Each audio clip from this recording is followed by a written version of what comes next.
Nous connaissons tous, grands ou petits, les fameux jeux Pokémon.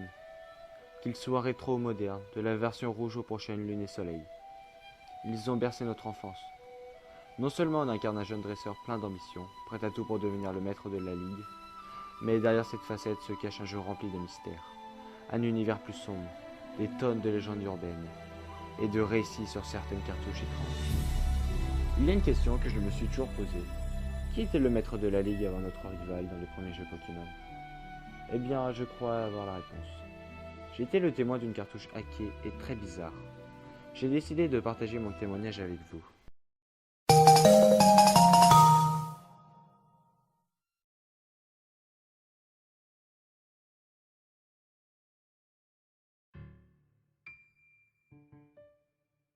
Il existe des tonnes d'histoires dans ce monde à propos de versions de Pokémon hackées. Certaines sont très bien faites, comme cette version où l'on commençait le jeu avec un fantôme comme starter. D'autres sont complètement ridicules, avec des histoires vraiment idiotes, comme le joueur qui meurt après avoir fini le jeu. Ou alors le jeu qui lui parle. Mais bordel, ces écrivains ne savent pas que dans ces histoires, moins il y en a, mieux c'est. Enfin, je m'égare. Mon intérêt a grandi pour ces jeux hackés, qui apparemment sont vendus dans n'importe quel magasin, sur eBay, ou donnés par des sans-abri, à des passants au hasard. Je n'ai pas eu le plaisir de rencontrer ces personnes bizarres, j'ai simplement trouvé cette cartouche, quand le camion des éboueurs reculait de la poubelle des voisins. J'ai remarqué cette cartouche et j'ai demandé à l'éboueur si je pouvais la prendre. Ça ne semblait pas le gêner. Elle avait été jetée de toute façon. J'ai bien sûr demandé à mes voisins s'ils ne voulaient pas la reprendre. Ils étaient perplexes, comme si c'était la première fois de leur vie qu'ils la voyaient. Leur fils la voulait, un petit garçon qui avait vu le Dracofeu sur le dessus, pleurant. Pokémon, je le veux, maman. Mais sa mère lui disait non. Il n'avait même pas de Game Boy. Il aimait juste Pokémon. Ne pensant à rien d'autre, je suis simplement rentré chez moi. Regardant l'autocollant sur la cartouche, juste un sticker ordinaire de la vieille version rouge, un peu déchiré près du cou du Dracofeu. Mais rien à attendre d'un vieux jeu. Gamin, j'avais la version bleue, donc j'étais un peu pressé de voir les différences minimes entre les deux versions. Je fus un peu déçu en voyant l'écran titre. Pokémon version rouge étranglée. Bon ok, c'était un hack. Les hacks avaient beau être bien faits et tout, ils n'avaient aucune valeur. Les originaux avaient bien plus de valeur maintenant, et je voulais jouer à Pokémon rouge, pas à cette merde. Bon, c'était gratuit, pourquoi ne pas essayer? Le nom était étrange cependant, rouge étranglé. Ça n'avait aucun sens. Pas même dans une description morbide de quelqu'un en train de s'étrangler. Car on devient bleu sous l'asphyxie, pas rouge. Après tout, peut-être que c'était un hack allant par deux, et que j'avais eu la rouge. Plus j'y pensais, plus je devenais intéressé. Ma déception initiale se transforma en curiosité. Et je voulais savoir ce que le créateur avait fait. Et j'allais noter tout ce que j'allais voir. La première étrangeté que j'ai notée fut quand l'écran titre montra un Dracofeu à côté du joueur, et non un Salamèche. De plus, il ne changeait pas comme dans les versions originales. Dracofeu restait même après 5 minutes d'attente. Haussant les épaules, j'ai tapé Start, notant qu'il n'y eut aucun cri de Dracofeu comme c'était supposé se passer. J'ai vu l'option Continuer, ce qui signifiait qu'un autre joueur avait commencé une partie avant moi. J'ai sélectionné cette option pour voir ce que ce soi-disant joueur avait fait. Non. J'ai plissé les yeux. Non. Comment ça, non? Le jeu ne me laissait pas continuer, peu importe ce que je faisais. J'ai entendu le cri de Dracofeu très faible et à peine audible. Ignorant ceci, j'ai choisi Nouveau jeu. De toute façon, je ne pouvais faire que ça. L'écran tourna au noir pour un moment. Pas de professeur Chen, pas de thème, rien du tout. Finalement, l'écran changea et montra une chambre, deux lits, deux télés, un ordinateur dans le coin. Mon sprite de dresseur était le même que dans les versions originales. J'étais curieux de savoir pourquoi on ne m'avait pas demandé mon nom. Ce qui fut résolu quand j'ouvris le menu Start, constatant que mon dresseur était nommé Steven. Non, ce n'était pas mon vrai nom ou quelque merde comme ça. Ce jeu n'était pas autosuffisant ou hanté. C'était juste un nom par défaut. Curieux, j'ai vu que j'avais le montant de départ, pas de badge. Il ne ressemblait pas trop à Red non plus. Ses cheveux étaient plutôt longs, atteignant presque le bas de son dos. Le sourire de Red remplacé par un petit sourire narquois. Honnêtement, je trouvais ce sprite plus cool que celui de Red. Ensuite, j'ai regardé ses Pokémon. Il avait seulement un Salamèche au niveau 5, nommé Mickey. Rien d'étrange à propos de lui, ou plutôt d'elle, son nom semblait féminin. J'ai regardé ses stats. Elle avait seulement griffes et rugissements. Les attaques basiques. Le jeu semblait normal. J'ai marché dans la chambre, notant que les cheveux de Steven étaient à présent sur le dos du sprite. Je ne reconnaissais pas la maison, mais je suis descendu pour en savoir plus. En bas, il y avait un autre dresseur qui m'a parlé à l'instant où je suis descendu. Mike. Prêt? Steven. Ouais. Je supposais que Mike était mon rival, prédécidé pour moi en remplacement de Blue. Je suis retourné dans ma chambre en renvoyant les deux lits et je me suis dit qu'ils étaient sûrement frères. Ils auront parlé de leur projet de tous les attraper, de devenir maître et tout ça, avant d'avoir une petite discussion sur qui était le meilleur entre Salamèche et Carapuce, ce qui évidemment fit place à un combat. Ce fut simple, griffe, charge encore et encore, avant que je gagne grâce au fait que j'ai commencé en premier. J'ai noté combien le sprite de Steven semblait cool en combat. Il avait une pose différente de Red, ses cheveux dans le vent, ce n'était presque rien, mais c'était quand même mieux. J'ai quitté la maison après quelques discussions avec mon frère. Je me suis rendu compte qu'elle était située à la périphérie ouest. J'étais donc curieux de voir la maison de Red. Sa mère était à l'intérieur, et quand je lui ai parlé, elle a commenté le style de mon personnage, disant qu'il était bel homme. Puis elle a parlé du fait qu'elle serait fière à son tour quand son fils deviendra dresseur Pokémon.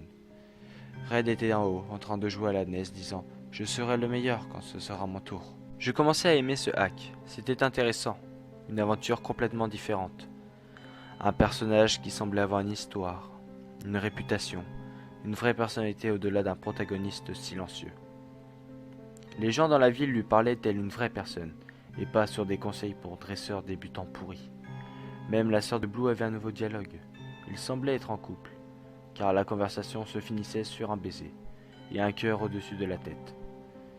Le professeur Chen m'a juste souhaité une bonne aventure, et m'a donné mon Pokédex, pour m'aider dans ce but. Il ne me l'a pas donné pour compléter comme dans chaque opus, il me l'a donné dans un acte de gentillesse, pour m'aider comme un cadeau. J'aimais ce hack, de plus en plus à chaque seconde. Il avait vraiment un fond d'histoire maintenant. J'étais quelqu'un, pas juste un protagoniste à l'emporte-pièce que tout le monde pouvait être, pas un papier blanc qu'on devait remplir. L'histoire était différente, mais le gameplay était le même. Je suis allé au nord comme je devais le faire, allant de ville en ville pour collecter les badges, recevant ainsi les louanges des champions.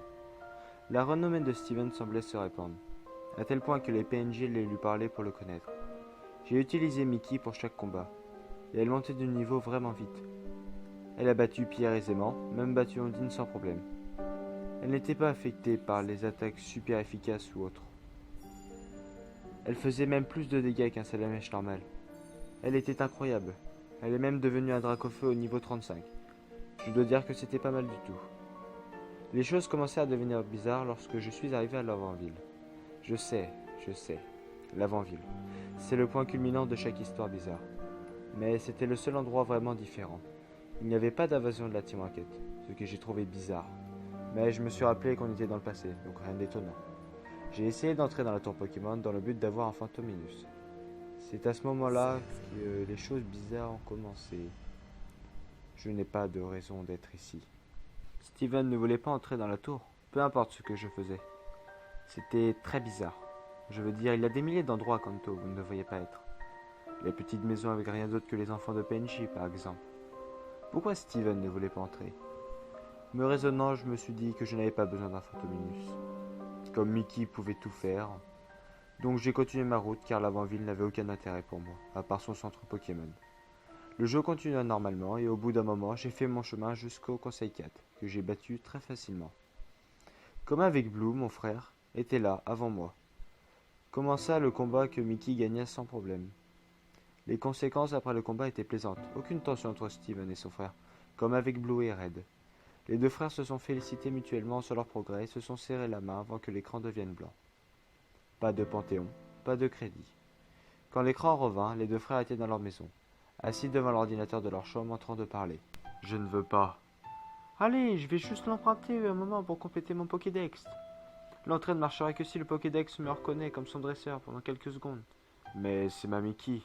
Je te promets que je te rendrai après elle, s'il te plaît. Oui, non.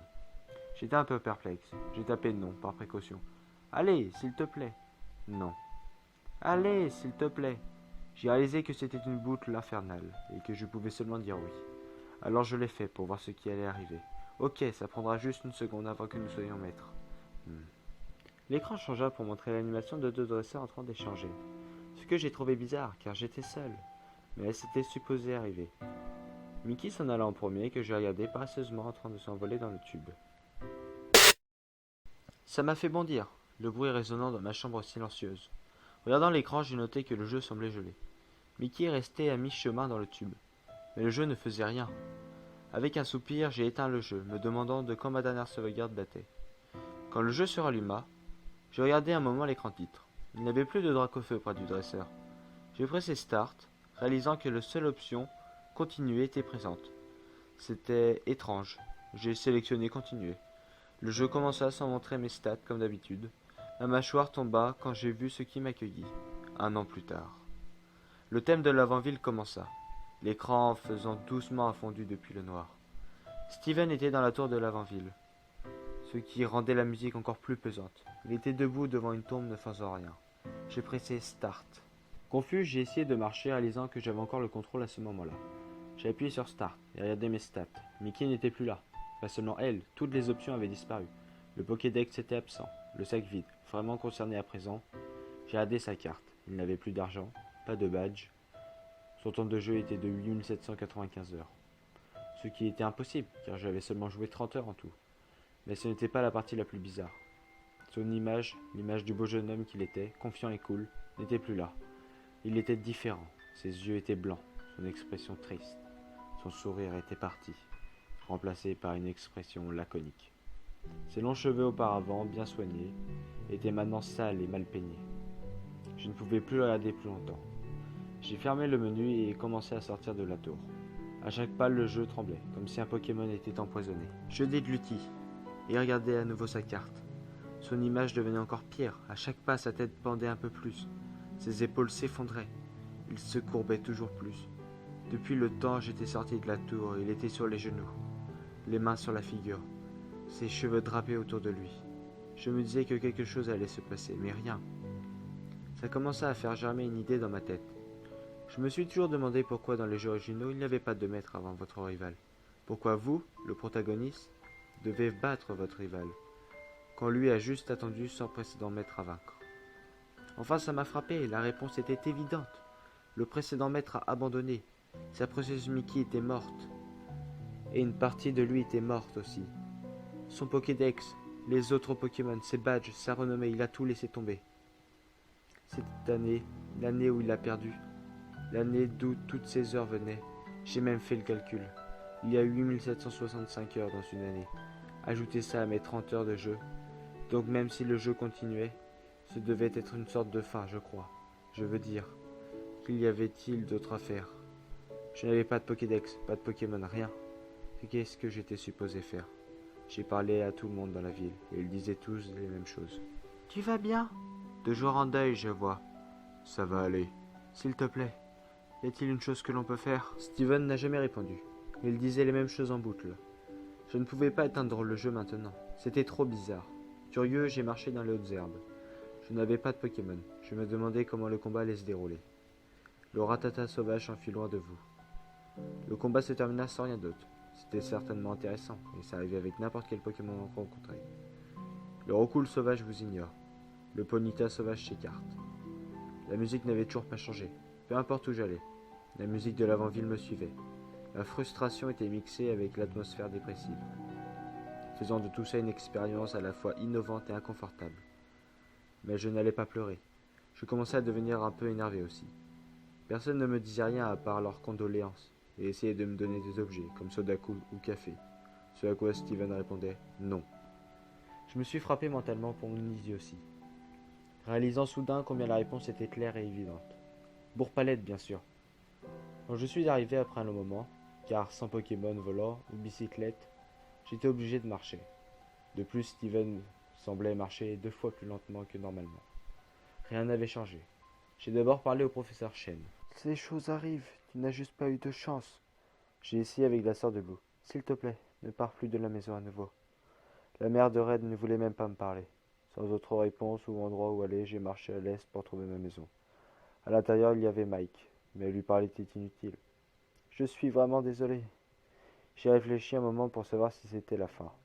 Steven semblait ne rien vouloir faire, mais parcourir Kanto était inutile, car tout le monde semblait n'en vouloir qu'à son deuil. Je suis monté dans la chambre et marché jusqu'au lit. je vais dormir.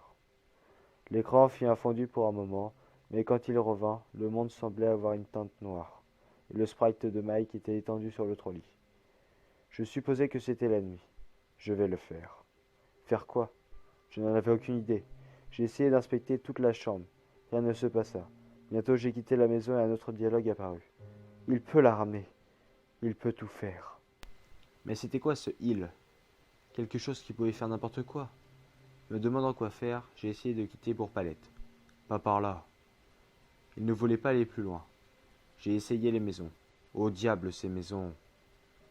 J'ai haussé un sourcil, oubliant pour un moment que ce n'était pas un vrai jeu Pokémon. La vulgarité m'avait troublé. J'ai continué à chercher une solution, mais il n'y avait rien à faire. J'ai accidentellement fait un pas sur l'océan, et Steven a continué à marcher dessus. Seulement le dessus de son sprite était visible, comme les nageurs. Je ne savais pas qu'il savait nager. Celui qui manque. Celui qui manque? J'ai fait une pause un moment. Non. Ça ne voulait pas dire... Bon, je n'avais pas essayé le bug de Missing No sur cette cartouche. Mais c'était ce que c'était. J'ai surfé sur la rive droite de Cramoisil. J'ai commencé à me sentir mal. Silence. Le thème de l'avant-ville avait stoppé. Il n'y avait aucun bruit. Là où il n'y avait aucun Pokémon. J'ai continué de surfer en haut et en bas sur les côtés quand... un Missigno sauvage apparaît. À moi. Le Missigno sauvage est attrapé. C'était quoi? Steven n'a rien fait.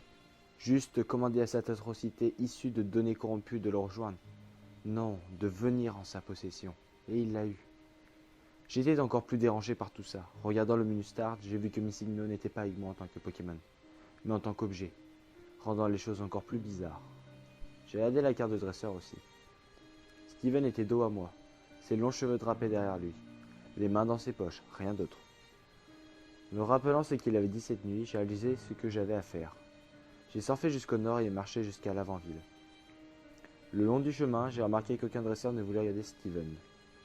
Ils se détournaient tous lorsque je passais, même ceux qui normalement étaient statiques. J'ai essayé de parler à un des officiers qui gardait les passages entre eau de ville. Vas-y. Ils disaient tous la même chose, mais un me glaçait le sang. Certaines fois, la mort est la meilleure chose. Mes mains étaient couvertes de sueur. Steven allait faire l'impossible, quelque chose qui passerait pour un crime contre nature, et beaucoup de gens partageaient mon opinion. Je me suis raidi. C'était juste un jeu, et j'allais le finir. Ça a pris une éternité de monter la tour Pokémon. J'ai essayé de me rappeler de la bonne tombe. Devant la vraie, j'ai pris une grande inspiration. En premier, j'ai essayé de l'inspecter. Mais qui? Rien ne se passa. J'ai dégluti, ouvert le menu et sélectionné mes signaux dans le sac. Steven, ne fais pas ça. Je me suis rappelé quand le professeur vous disait, comme par magie, de ne pas utiliser un objet clé quelque part, comme la bicyclette dans un bâtiment. Mais cette fois, le message était différent, presque comme un avertissement. Dans ce monde qui a triché avec moi, pourquoi devrais-je être honnête? Steven utilise ça. Steven obtient M@10$. Mais qu'est-ce que j'ai obtenu, nom de Dieu? Je ne peux pas vous dire, car le jeu prit mon contrôle. Sans que je ne fasse rien, Steven quitta la tour de lui-même, marchant pas par pas. Le thème de l'avant-ville se joua après que j'ai quitté la tour, et devint atrocement lent. À chaque fois que je passais un endroit où la musique devait changer, la musique devenait encore plus lente, et quand j'arrivais à Zuria, c'était un grognement démoniaque.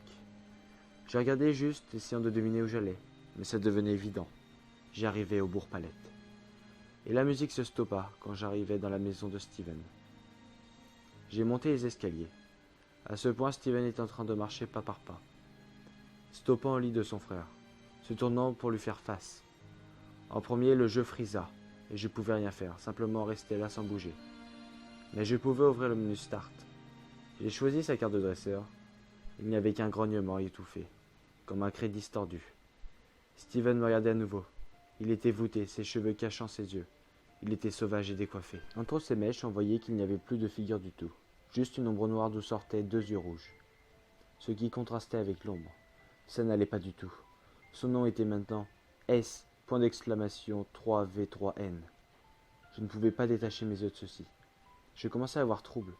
Je ne pouvais plus voir grand-chose et ma figure était humide. Je pleurais comme un bébé. Il n'y avait rien que je puisse faire pour m'arrêter de pleurer. J'étais avec ce garçon du début. Je l'avais fait monter à l'excellence. Et il fut obligé de tout stopper à cause d'un tragique accident. Et maintenant il était ça. Cette abomination. Je l'ai regardé devenir fou. J'ai essuyé mes larmes, fermé la carte de dresseur et essayé de sauver le jeu. Le jeu m'informa que c'était impossible. Plus rien ne peut être sauvé maintenant. Le menu de pause ne voulait pas se fermer. Je n'avais qu'une option. J'ai ouvert le sac. Rien ne se passa. J'ai aidé mes Pokémon, il y en avait un seul. Un seul, qui avait 0 PV. Son statut, mort. Son nom, M@10$. Je l'ai sélectionné. Statut, c'est elle. Changer, jamais. Fermer, non. Étranglé. Mes doigts tremblaient. J'ai sélectionné étranglé. Et le menu se ferma, montrant Steven dans la chambre à nouveau. Au revoir, Mickey. Le jeu s'éteignit de lui-même. J'étais plus éberlué qu'effrayé. Un peu choqué, j'ai rallumé l'écran titre montrant Steven le maniaque et un Dracofeu reublement de Litchi. J'ai appuyé sur Start et choisi Continuer. Tout ce que j'ai vu était un zoom hors de Bourg-Palette, montrant la maison de Steven à l'ouest, entourée de hautes herbes et bloquée loin de la ville par des pierres immuables. L'image était complètement statique, sans musique ni mouvement avant de fondre au blanc. Revenant à l'écran de titre, j'ai vu un dresseur et un Dracofeu, j'ai choisi Continuer. Non.